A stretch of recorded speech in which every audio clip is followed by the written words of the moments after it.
Welcome back to the Untersee, ladies and gentlemen, deeper than we've ever gone before.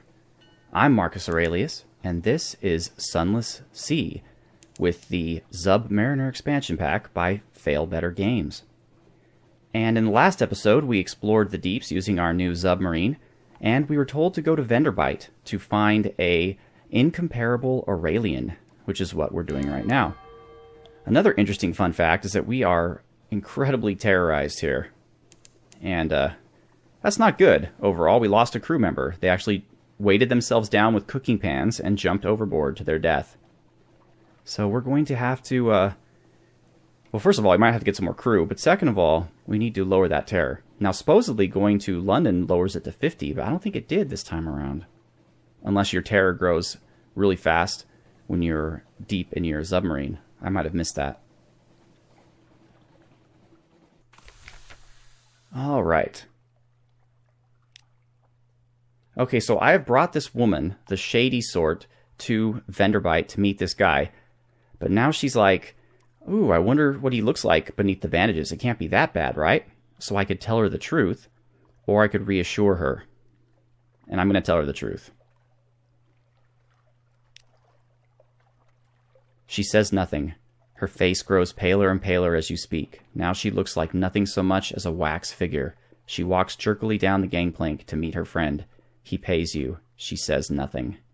400 echoes! Whoa! I wonder what would happen if I had lied to her. That's the thing about this game, though. Every time I make a choice, I immediately go, oh man, I wonder what happened if I made the other choice.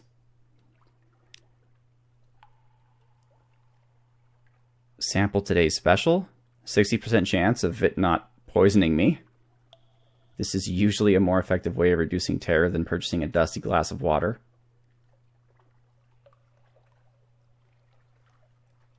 Offer a strange catch. I don't have one. A dusty glass of water. Or dusty glass of wine. Why did I say water? And reduce hunger. It could go either way. 60%. No way. 60 echo? A dapper gentleman lounges by a dry fountain, admiring a frost moth with a predatory gleam in his eye. Would you help him find the quarry of a lifetime?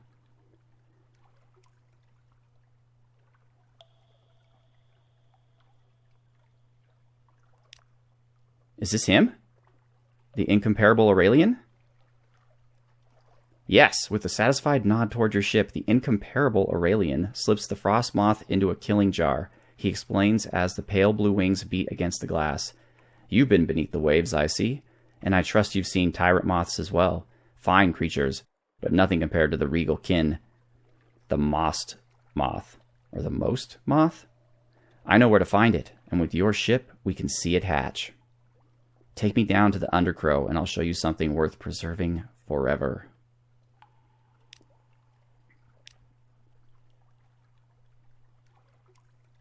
The emaciated man is slumped against a wall of the dock, sitting on a huge crate. He waves weakly at you. I'm going to wait on that one.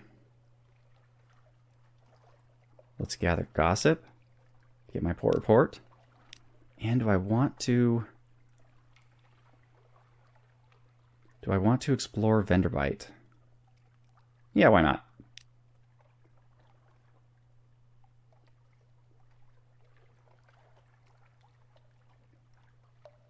Oh my god, this woman made candles out of the fat from her own body, which is decaying. That is pretty gross, I'd say. That's pretty gross. All right, cool. Let's see. We're pretty far. We can probably make it there and back. I'm sure we can make it there and back with the fuel that we have. Let's do it.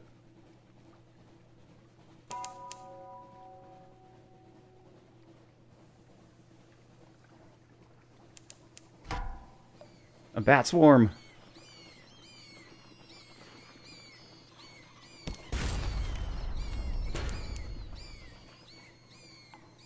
Come on. Come on.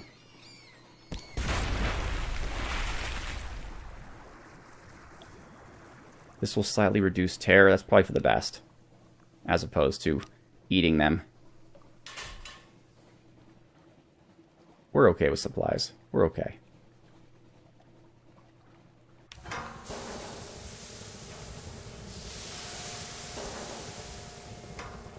Alright, now I'm curious if you can go even deeper. And if so, how? Yeah, it says an abyss. Oh. Ooh. Yes, let's do it. Your helmsman gives you a questioning look. You say nothing. You are unaccustomed to repeating yourself. With a trembling hand, she steers your vessel down. You sink into the abyss like a coffin into a grave. You know what I've noticed? That every time someone is mentioned in this game that is not a named character, they're always a woman. Always. Anyway, you sink into the abyss like a coffin into a grave. Stony walls rise about you. Your vessel's light picks out beds of undulating anemones. Your submarine lights illuminate the bas reliefs carved into the walls of the chasm. They depict men and women rowing from a sunless city. Then, far at sea, scuppering their ships. Symbols etched into the walls flicker with fire. A true sailor may survive reading these etchings, they say. 43%? No. I could even dive deeper. This rite will increase your hearts by 20, but decrease your iron by 10. That doesn't seem that useful, actually. I want to improve all of them. Not improve one at the cost of another.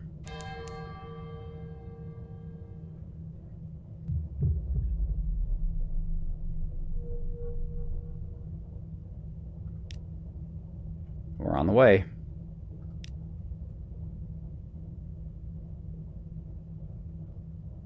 Oxygen is at 85%. Terror's down to 65. That's decent. Hunger. Fuel we have to be careful about. Hopefully I'll still have 5 by the time I reach this place.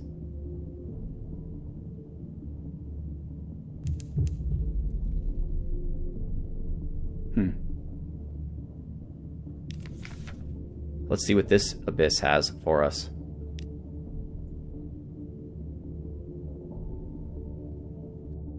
So they all have the same thing, it looks like. They all increase one stat at the cost of another stat.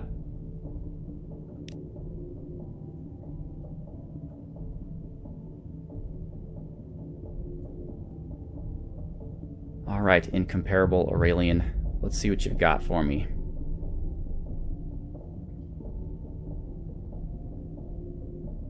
And then we have to get back to Fallen London. Maybe we'll get some good fuel from these port reports. I can't do any more work for the Admiralty because they need me to find the cons or whatever, and that must be way away. Here at last, the fog voice croaks. Come closer. The incomparable Aurelian rolls his eyes, but advances nonetheless. Your passenger gazes impassively at a bulbous figure, whispering quietly. As the fog parts, you can make out milky eyes and a toothless grimace. No tomb colonist ever looked as ancient or unwell as the almost dead man before you. Gray, bloated, and nearly embalmed by the fungal smoke. It's difficult to tell where his skin ends and the stone bed beneath him begins. His breath is shallow, but his bare chest heaves to a different rhythm. A shape crawls beneath his ribs, but disappears as the man lets out a gassy sigh. Allow me to introduce you, Captain, the incomparable Aurelian says, slipping you a modest payment. This is Lorenzo, my erstwhile mentor and host to the Most Moth. I've gained 50 echo. Woohoo! Okay. Entertain a dying man's last request. You've a submarine, the almost dead man wheezes. Entertain a dying man's last request? Sure. Mortality has a way of finding us in the end, the almost dead man wheezes to himself, dislodging a cloud of cave moths. The incomparable Aurelian spares them only a disappointed glance. I must set my affairs in order. I owe that much to my successor. He waves a withered hand feebly. It's not clear whether the gesture suggests the companion at his bedside, or the one nestled within his ribs. So, Captain, would you help an old man say his farewells? There are trespasses to be forgiven. Deliver a letter of farewell to a sprightly visionary at Hideaway. Yeah, why not? How did this... They could probably stand to have a copy editor look at some of the new content. But anyway, how did he come to know one of the exiles of Hideaway? No answer is forthcoming, but the old man displays a broken grin. The old history of foolhardy youths, he confides, who somehow became old men. Alright, I don't even know where Hideaway is, so... Let's speak with the incomparable Aurelian. When my master retired here, we both thought it would be his last destination. The Aurelian's eyes take the sheen of a patient man approaching a long-delayed payoff. No one has been present at the most moss hatching before. Well, no one who was in a condition to remember it afterwards. He spares a hesitant glance over his shoulder at the almost dead man. Of course, being by my master's side during his final days is a necessary part of the process. Okay.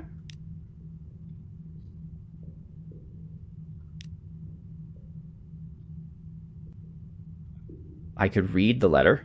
I could be rid of the letter, or I could leave it untouched. Yeah, I'm going to leave it untouched. I don't read other people's letters. What kind of man do you think I am? Alright, should we try this one again? I guess we could. And then it's back to Fallen London. Hopefully they'll be able to give us enough money to do what we need to do. And then I guess I have to find that dang land of the Khan. Khan! Because doing work for the Admiralty is really the only way to make decent money. There's another chasm, but it's just going to be change your stats, blah, blah, blah. Alright, we're almost there.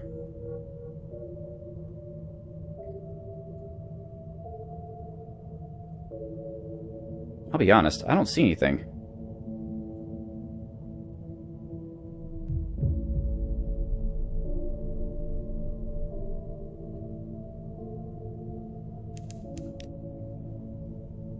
I don't get it. What is this?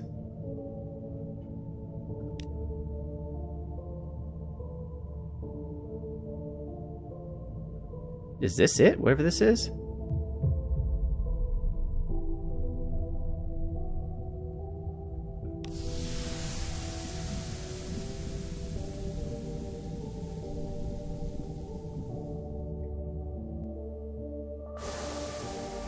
Oh, it's a light ship.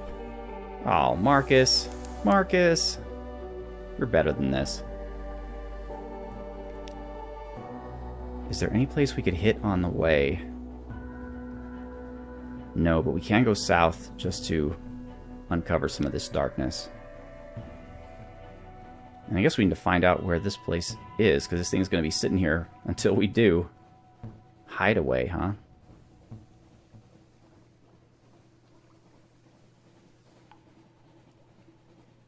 You know, now that we have the port report, we could use it as a story instead of selling it to the Admiralty. But I'd rather sell it to the Admiralty and then go back and get another port report.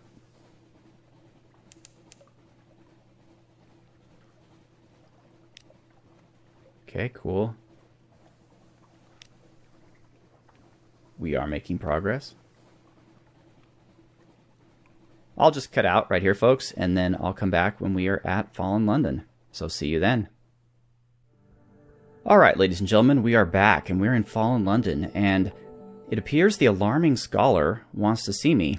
So let's see what.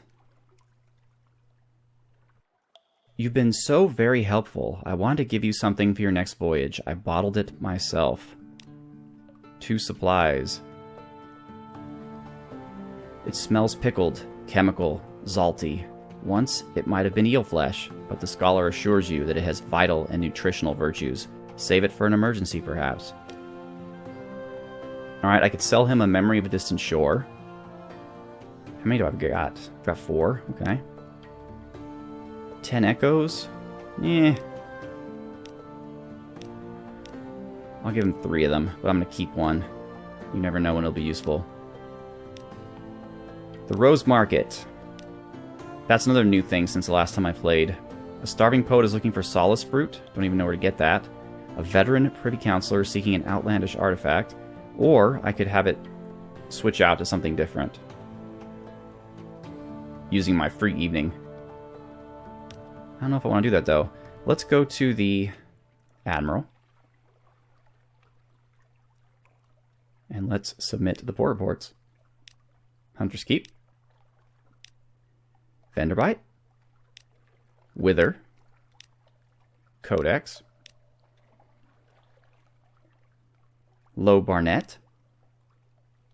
1 fuel, 15 echoes. Eh, better than nothing, I guess. The Undercrow. You know what? I am not going to tell this to him, because I'm actually going to try to get involved in the storytelling contest to show you guys how that works.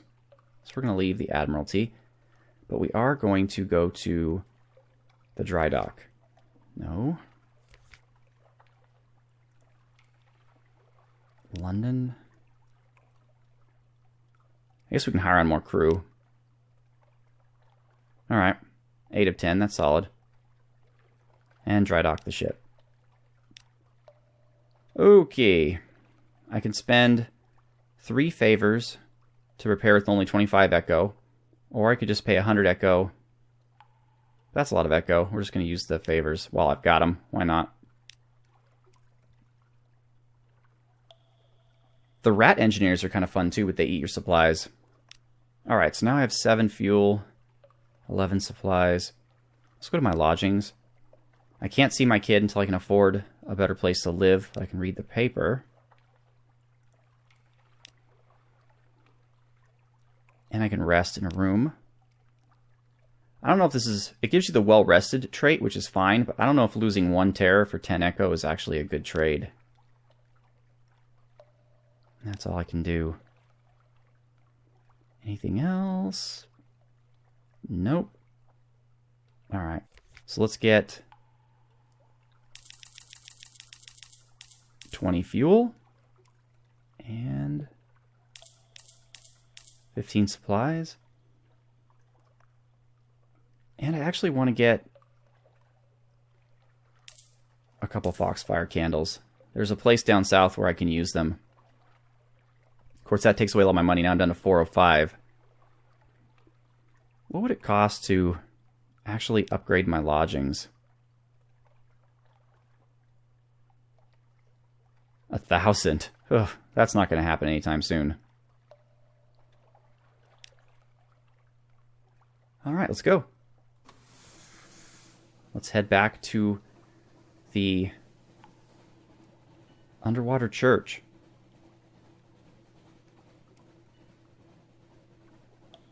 Oh, we can sink in the Bad Stevener's abyss.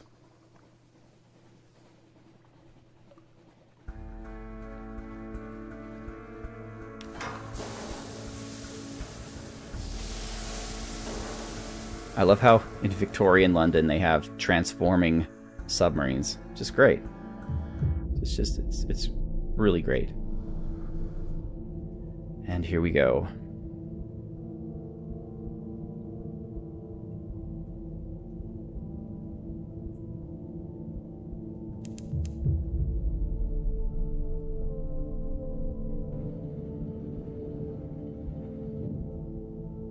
I guess they've mastered the technology of airlocks.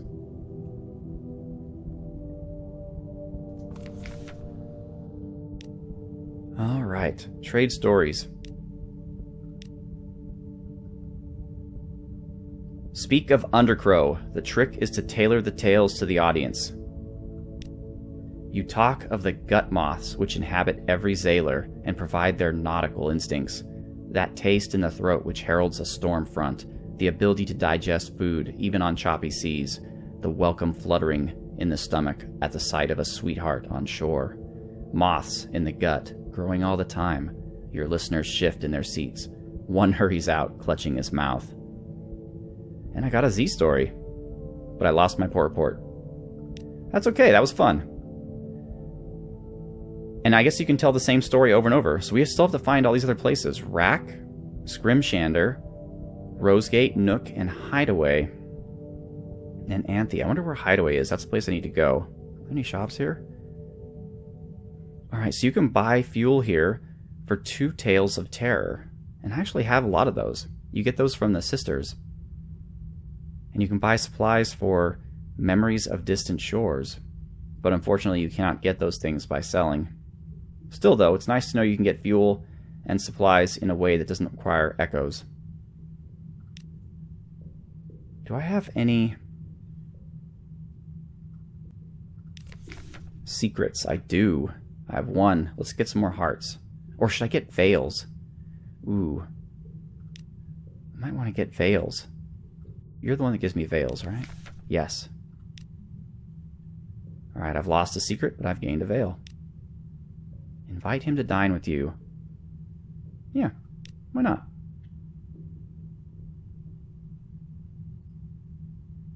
I've lost a supply. We need a Clayman from Polythreme. We need a mirror catch box. And we'll need to go to Hunter's Keep. I'll explain when we get there. No, I'm serious. I would owe you a great deal. So I have to take a Clayman and an empty mirror catch box to Hunter's Keep. Okay. I don't know where to get either of those things. But eventually we will.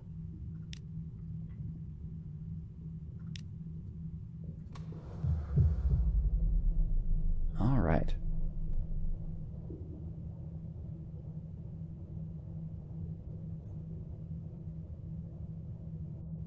That kind of resembles an abyss, but I remember that you crash into it. Okay, so where else are there? Well, there's this one all the way down here. That's quite a ways away. You know what? We can go to the Salt Lions and make some money that way. We have enough money to buy salt and bring it back. Let's do that.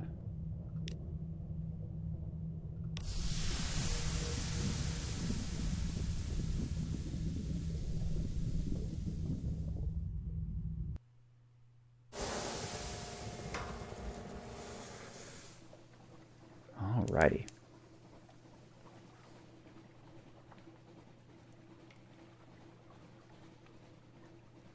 Actually, ladies and gentlemen, we're just about out of time, so I'm going to go ahead and end the episode here, and I'll come back for a third and final Stoic Plays showcase of the Zubmariner expansion for Sunless Sea by Failbetter Games next time. So, once again, I'm Marcus Aurelius. Thank you so much for watching. Have a good one.